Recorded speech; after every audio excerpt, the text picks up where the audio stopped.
Welcome to another edition of Grace Under Pressure, where my guest today is Tricia Brouk.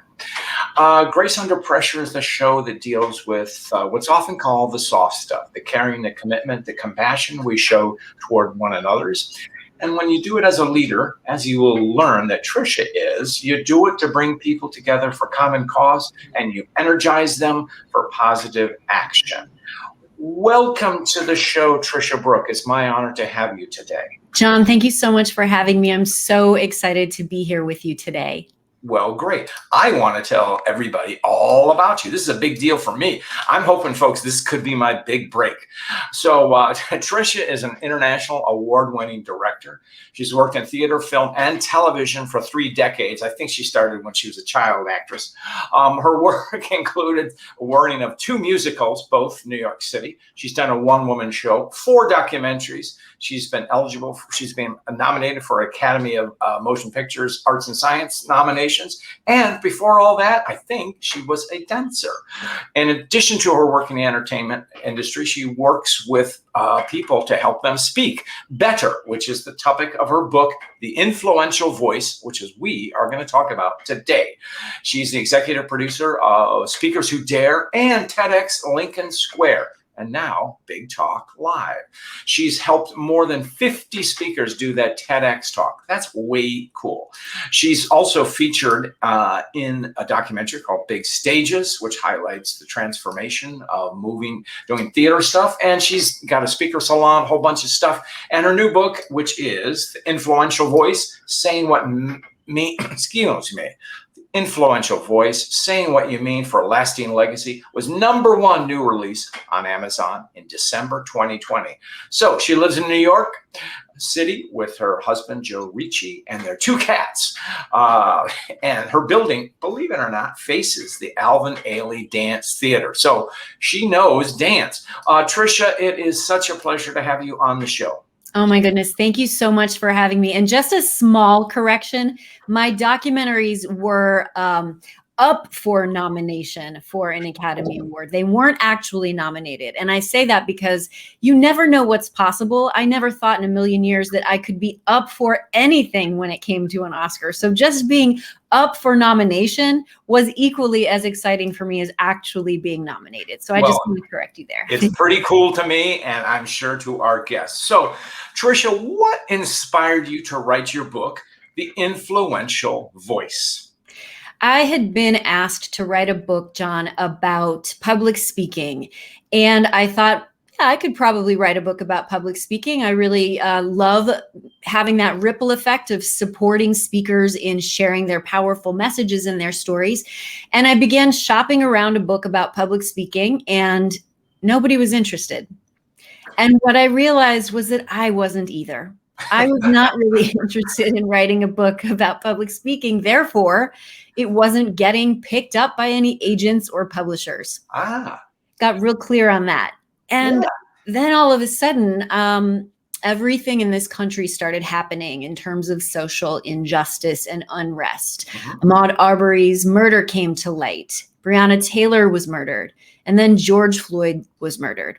And I sat down and I thought, I need to write a book about what's going on in this country with race, with the impeachment hearings, and with dignified communication that is coming from the top and having really intense repercussions, and how to teach people how to communicate with dignity and respect in order to become influential and to make the world a better place. And this does not mean we all have to have the same opinion or have the same belief systems. It means we need to learn how to communicate respectfully and with dignity. And I sat down and I wrote chapter 1. I sent it to a publisher and I got a book deal in 2 days. So clearly I was onto something. Absolutely. 2 things I take away from that. Number 1, if you're an artist or a person and you're not committed to your work, how would anyone else be? Yeah, for sure. The other thing is that I could have written your book. I mean, in other words, what I'm saying is you and I are singing from the same hymnal. The words you use, dignity, appreciation, respect, compassion for others. That's why I wrote Grace. And boy, do we need it now more than ever. And I'm glad you focused on communication, because that's where leadership so often is expressed the most, in how we communicate. So that's great. Now, I want to backtrack just a little bit, and because you took, I'm going to guess, a little bit of an unorthodox thing, although you live in New York City and you adjacent to in the theater district. Tell us about your early experience growing up shooting squirrels. I got to know this story. So. I grew up in Arnold, Missouri, a small farm town 20 miles south of St. Louis. And my family lived next to my grandparents. And my grandparents lived in a very small house with an apple tree, an outhouse, a well. And we had cows, we had chickens, we had corn, we had strawberries. My sister and I would sell pints of strawberries on the side of the road for 25 cents a pint. We would play hide and seek in the cornfields. We would catch bugs in the creek out back, and learning to shoot a gun was part of growing up. Right. And hunting on the land was how we ate. And we had squirrels for lunch. We had cow brains for lunch. We had beef for the entire year because we butchered a cow. Mm-hmm. Now, I am a vegetarian and I do not own guns. Yeah. Yeah. So that had quite an impact on me. Yeah. And growing up there, I realized that I knew I wanted more. I didn't know what more meant. Mm-hmm. And when I was a bluebird, which is the precursor to becoming a brownie, which is the girl version of Boy Scouts, right? Yeah. So I was a bluebird, and on my trajectory to becoming a Girl Scout, a brownie, and then a Girl Scout.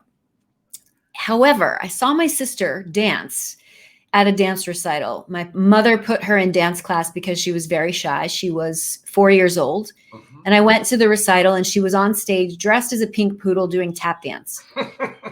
I had no interest in being a pink poodle or tap dancing. However, the idea of stages and dancing and that kind of discipline became my more.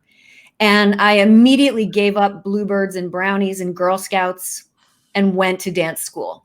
And I told my dance teacher at age 7, I'm going to be on point by 9, and I'm going to move to New York City, and I'm going to become a professional dancer. As every girl from a farm community in Missouri does. Of course, why not? Absolutely. And talk about leadership. My dance teacher and I are still very close. She taught me what it meant to have confidence and to be disciplined and to have grit and to be loved and supported even when you're not good.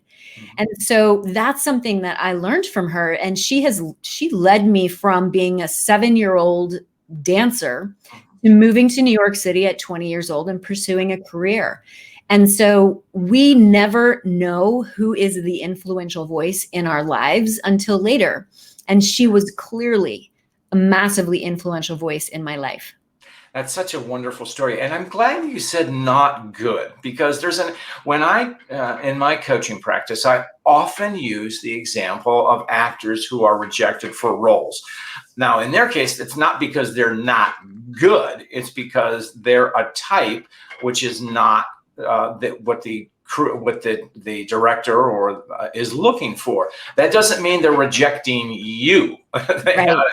So how does, from your experience in theater, because you are a director, how do you coach actors to deal with rejection? So. I love this question, John, because I heard no 90% of my career. I heard no. I heard you're too short, you're too tall, you're too fat, you're too skinny, you're too this, you're too that.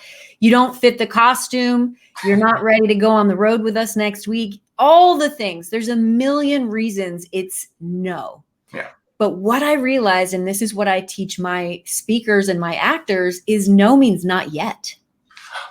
No means not yet. And that's because the no is that they're not buying what you're selling. The yes is right around the corner. So if you give yourself permission to have that experience and to learn from that not yet and apply everything that came into that process and apply it to the next one, it's going to be a yes. And for every no that I received, it taught me how to deal with rejection and not take it personally. It taught me how to roll up my sleeves, go to the next audition, go to the next whatever, because there's always more. And if you think that no means it's over, you're never going to reach that goal. You're never going to actually fully fulfill who you are meant to be in the world, in your life, in your community, and in your family. That's such a powerful lesson. I love that, because it's not yet, but there's still the possibility of more. And what a message from you that comes from the heart of a performer, a woman, a very successful person who has been rejected. Did you say 90% of the time, or at least you heard no? Yeah, and that's wonderful, and that's why I have such great admiration for people in theater and drama. I mean, because everybody, so many people can say no, and only a few can say yes. But thank goodness you're with us today. So. And I appreciate being here and that you said yes when I asked to be on this show. But I also want to share that the no doesn't stop.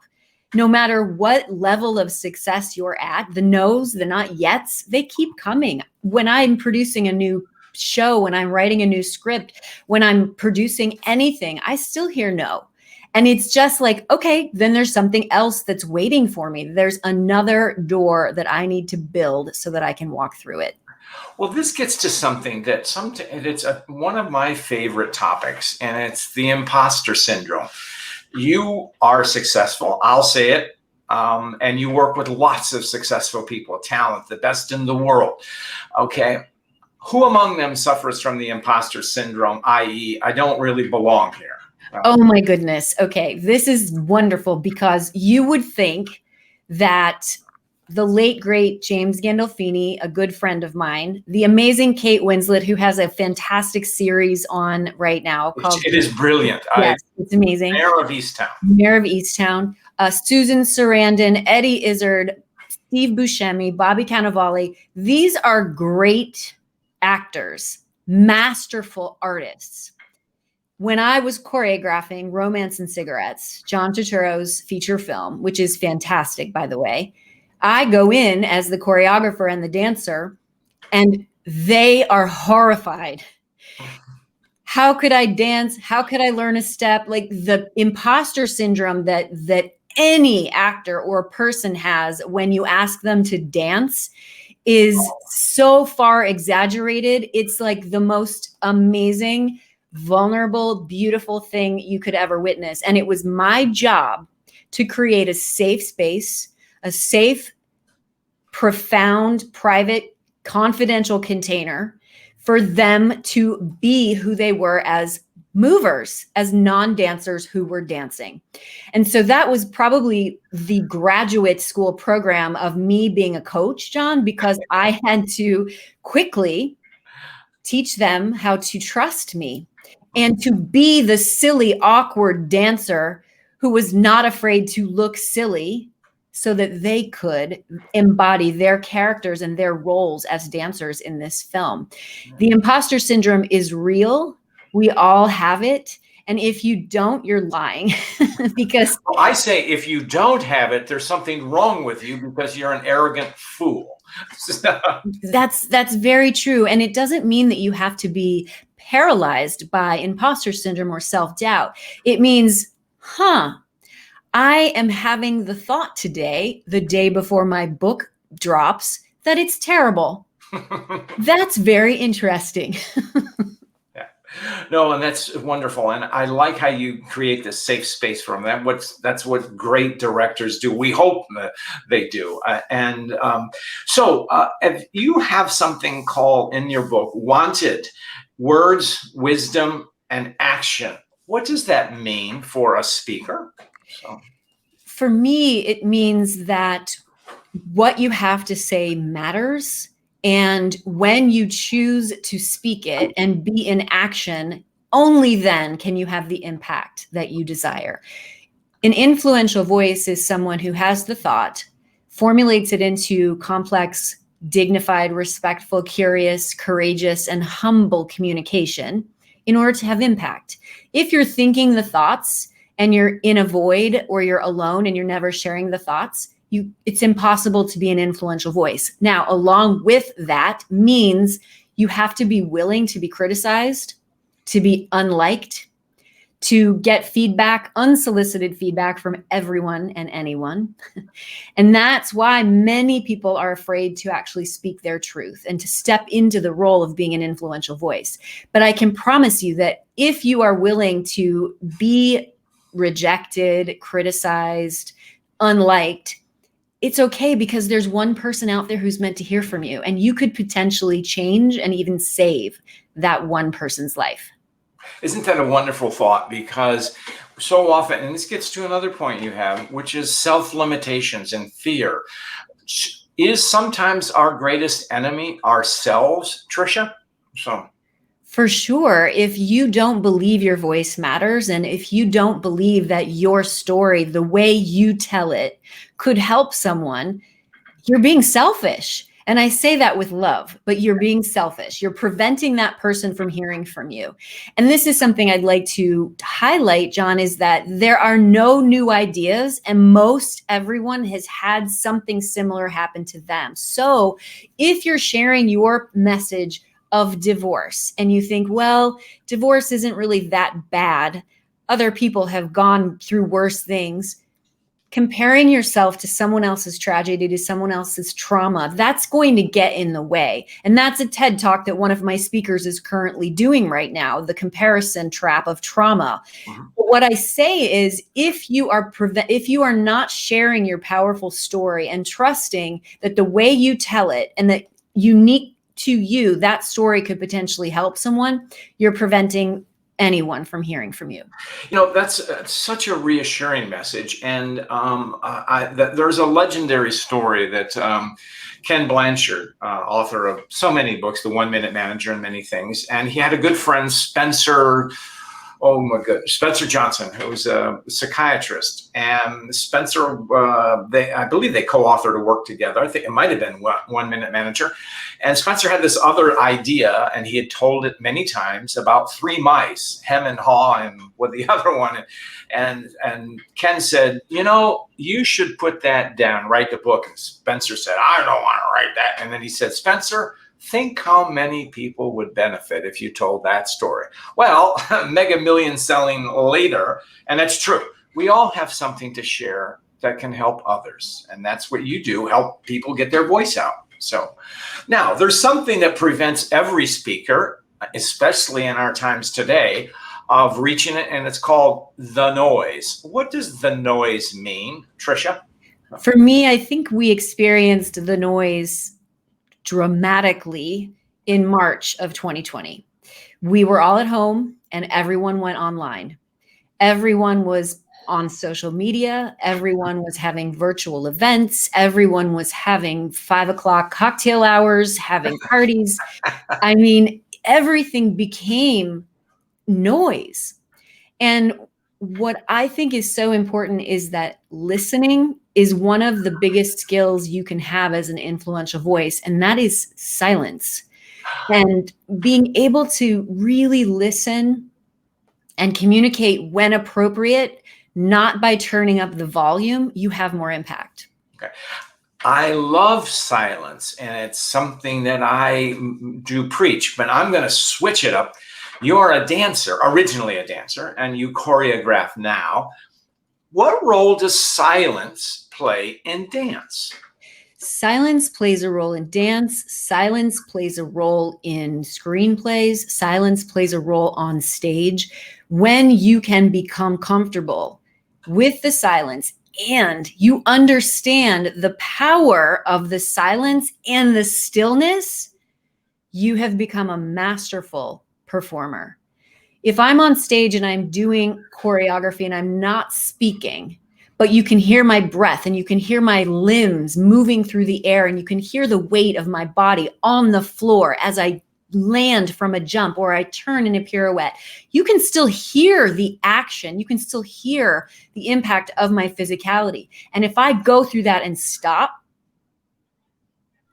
and wait. And that silence, you're going to feel your breath. You're going to feel that heart race. Same thing when you're on stage. If you want an audience, if you want to influence an audience and you want them to lean in, or you want them to shake their head yes, or write down copious notes because everything you're saying is so amazing, give them an opportunity to look up because it's silent and you're still. That's the power of silence and stillness. Oh, that's love. I love that. And thank you for demonstrating that for us. I don't want to leave the world of dance just yet. I had the privilege of working with a dance troupe in Banff Center in Alberta. We did a couple of courses together, and what I did my shtick, but they taught me about movement, but also physicality. And this is where dancers and actors, I think, have a step ahead of us, because those in my world and most of our LinkedIn Live viewers live in the cognitive realm. We live up here. That's fine. Okay, we're knowledge workers. But we lose sense of our physicality. And I think that ties into silence. Would you not agree with that, Tricia? So, I think physicality and cognitive consciousness can coexist really beautifully. It means becoming super comfortable with the thought process connected directly to the body process. And I coach and mentor and direct my speakers to integrate the two. And oftentimes it's very terrifying. I mean, just like my actors who are serious, well-trained actors, being asked to dance was a scary notion. Same thing for cerebral speakers who really want to share information that they know is going to impact an audience and potentially get people to think differently. Well, guess what? If you start to integrate the physicality along with the cerebral communication, you're going to become an even more three-dimensional communicator.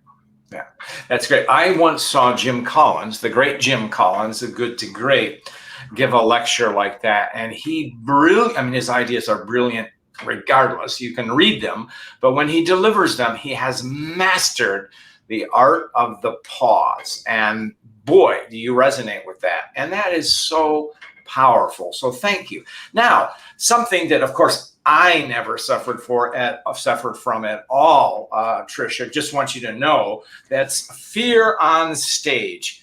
How do we deal with it? It can be crippling. So fear is something you have to learn how to coexist with, unless you're you, John, and you've never experienced it. And that I'm really, also delusional.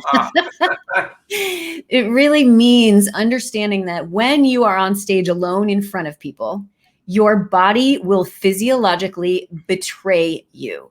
You will get shaky knees, sweaty palms, dry mouth, all the things. Your body will literally have a physiological response to you being put in that fight or flight mode, right? So the most important thing to start with is rehearse under mild pressure.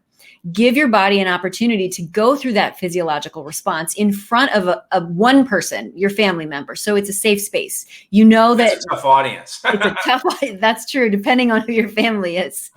So you want to definitely start to rehearse under mild pressure, and then increase that pressure by rehearsing in front of perhaps your colleagues, and then increase the pressure a little more. Invite a larger group of people who you don't know.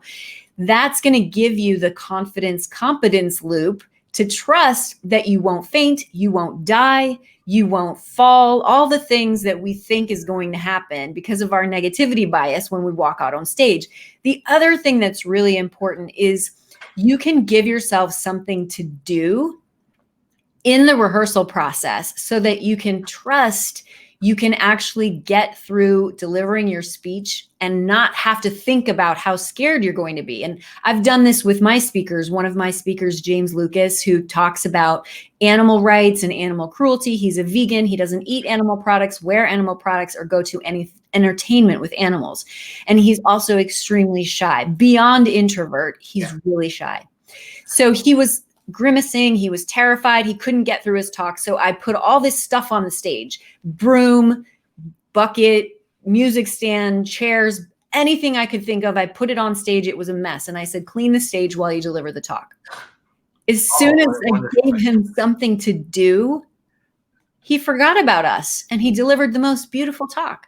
Oh, that is terrific. That is wonderful.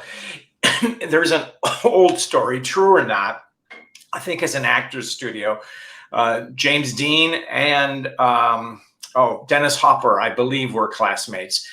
And there was a moment when I guess it was Dean was struggling. He said, I don't know how to walk across the room. And that's just what you did. You gave them some business as your terms, and it melted away. So right. That's great. So powerful. And I liked how you talk about the physicality of it, and it links it in. And as you were talking about fear, what resonated with me, and viewers of the show know that I've had several guests on here who are one a Navy SEAL, another one from Royal Marines, and we talk about a lot about resilience. And one of the reasons they do go through all this, they train, and they do live fire exercises for just what you said, so that when they are in tight zones, that's their whole life, they're acclimated. They deal with fear. There's still fear, but they know how to deal with it. And that's something for us on stage. So it's thank you for closing that. So let me just ask a real quick thing. So if you're on stage and you're an adept, but you make a mistake, what do you tell your speakers? Never say, I'm sorry, ever. Never apologize from the stage. If you drop the clicker, pick it up. If the slide advances too fast, go back. If the lights go out, ask for help. Never apologize from the stage. We don't know you forgot the line. We don't know you can't remember what's next. We have no idea you're panicking. So do not call attention to it. Do not apologize. You are the expert. It's your job to take care of us in that moment. And if you apologize, you have just reversed the roles, and that's not what I want for my actors and my speakers.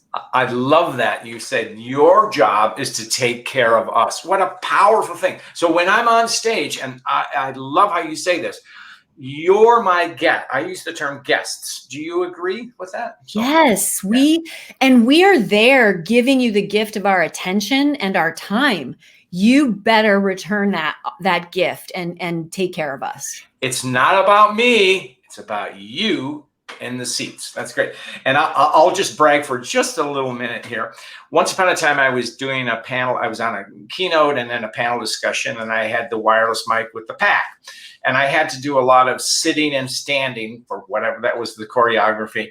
And the pack would fall out. And after the presentation, someone came up to me and he said, I liked how you handled when the mic pack, the battery pack fell out. And I looked at him, I said, are you an actor? And he goes, well, I used to be. And I go, and he said, you didn't become rattled. And I go, yeah, I mean, so your coaching resonated even though before I had met you. So what do you want? Sadly, we're coming to the end, but I want to ask, what's the takeaway when people read The Influential Voice, which, by the way, I will put on your website, and you can download the first chapter for free. Thank you to Tricia.